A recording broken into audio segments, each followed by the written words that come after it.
The highway code hierarchy changes have caused confusion. The information hasn't got out correctly, and people honestly don't know what they're doing. This is rule H2 though. At a junction, you should give way to pedestrians crossing or waiting to cross a road into which or from which you are turning. But this doesn't mean you've got to wait and give way if they just wish to cross a road. But even this is confusing, because when does the road get close enough to the junction to then become a part of the junction? In any case, let's have a look at this scenario. My viewer stops and waits for these two pedestrians on the right hand side. But this is not going into or exiting a junction, this is the road, and there's danger with the cars behind approaching.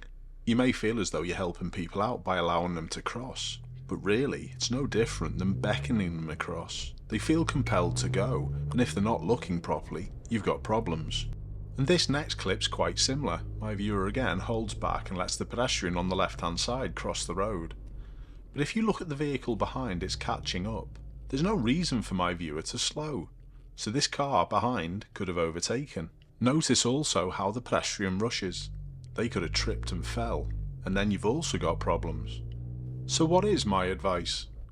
Well, it's quite simple really, stick to the rules, but again we've already discussed that these rules are difficult to fathom out.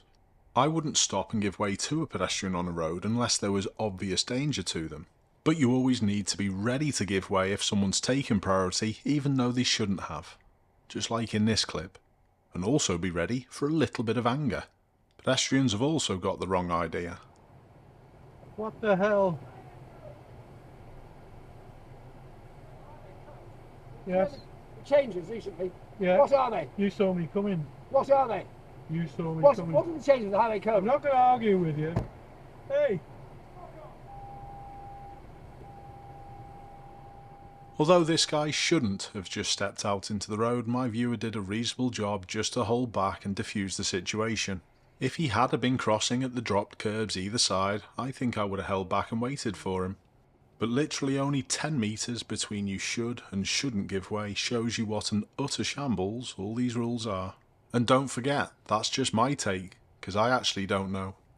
Keep safe and I hope to see you soon.